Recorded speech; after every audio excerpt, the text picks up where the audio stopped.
Greetings one and all. This is a quick tour of the secret volcano lair. Actually, I could be lying, it might not be a quick tour at all. It will be a tour. Down below our giant ice lake. Every good base obviously needs an ice lake as a source of hydrogen fuel.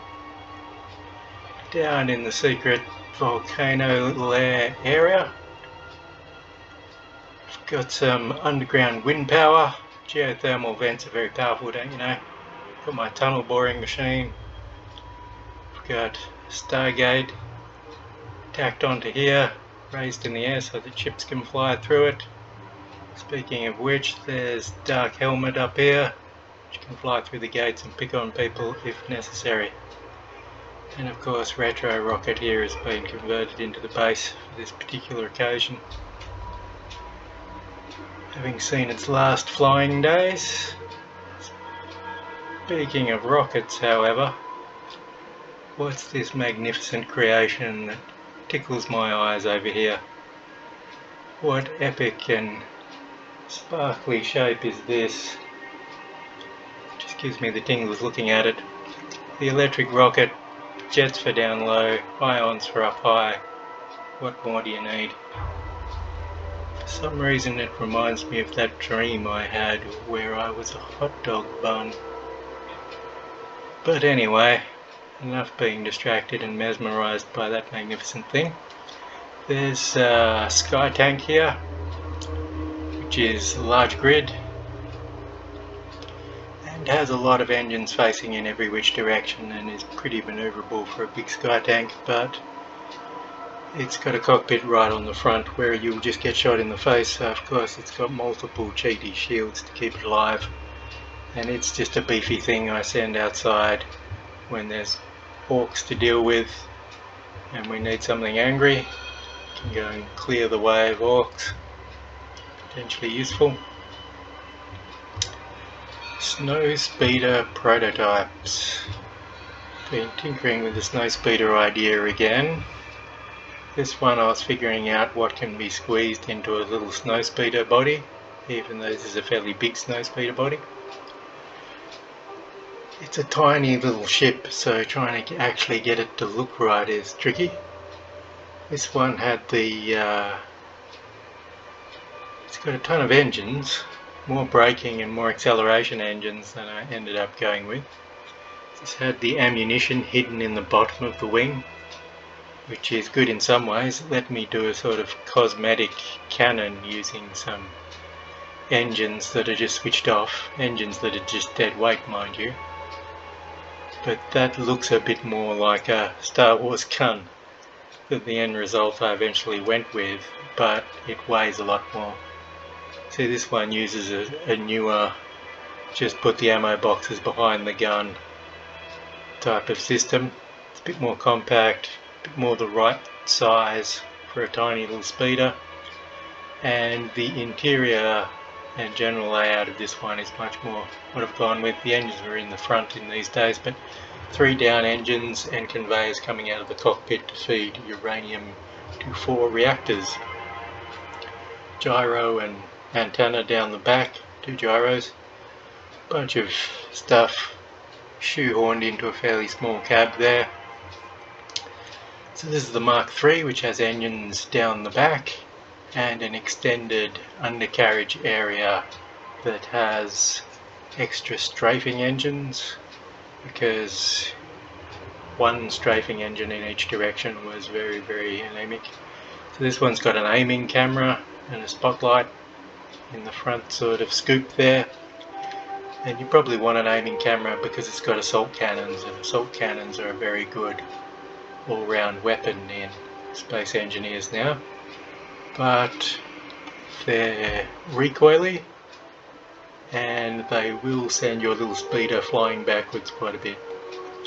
You can fit 13 rounds, 1 in the spout and 4 in each of those boxes, or you can with my inventory settings.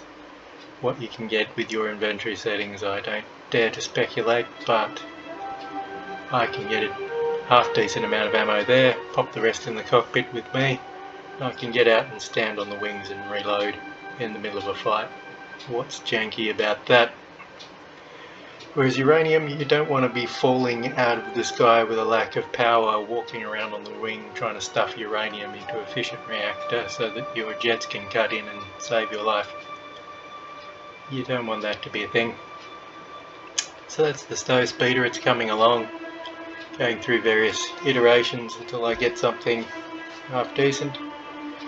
This is a little test platform for laser beams, and that jump drive hanging there is destined for my kangaroo jump tank, which hasn't even been started.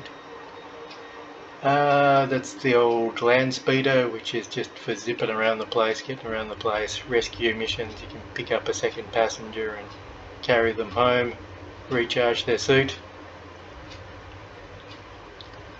Stranded people can be rescued. So Disco Volante is my go-to ship at the moment.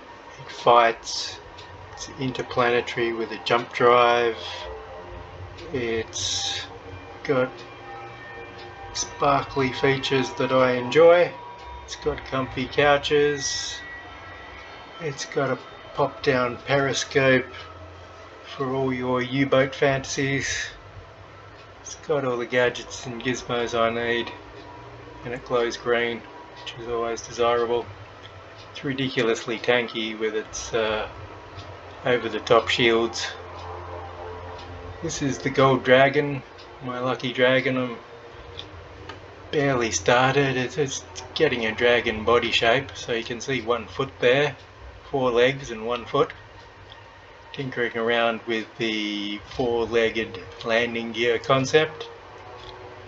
So it's going to be a large grid Gold Dragon, 3 down jets, 2 forward, 2 sideways, 2 back, all big jets. It should be able to face straight down and straight up and just power straight up into the air, straight down. Should be fighter maneuverable within reason for its size. So I'll add a small grid tail and a small grid head, and I'll put some timing mechanisms and some gizmos so that it can breathe a big beam of lasers and flamethrowers and fire out of its big hinged dragon more eventually. So I was roughing out where I might want a foot to go. So it'd be more like a sort of three-toed foot like that, without the sort of thumb on the side, I'm thinking. So it'll be 4 small grid feet. This one's going to have a landing pad on it. That's why I've started with this one.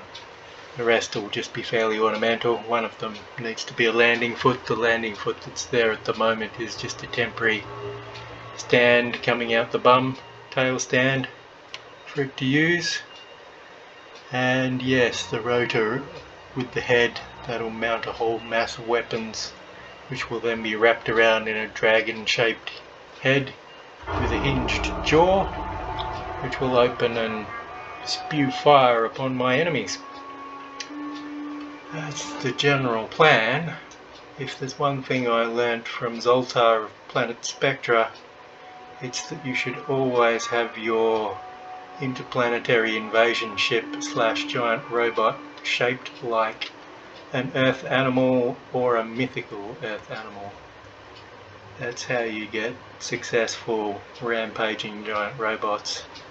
You need a giant peacock or a giant armadillo, or in this case a giant gold dragon. So a few works in progress. I'm not sure what will be finished out of the half-done stuff. I guess I'll have a Snowspeeder prototype next. Be the next thing to be seen. Might do a build video and some sort of fly around getting into trouble in a Snowspeeder video or something. So this was just my testing. Lots of shiny new guns to test, so I just started tacking them to things and figuring out which ammo does what. So the assault cannons on the Snowspeeders should be the go from what I can see, and of course cosmetically they're the perfect look. Should be nice. That's my current batch of projects. Remember, don't like and subscribe because people tell you to. Think for yourself.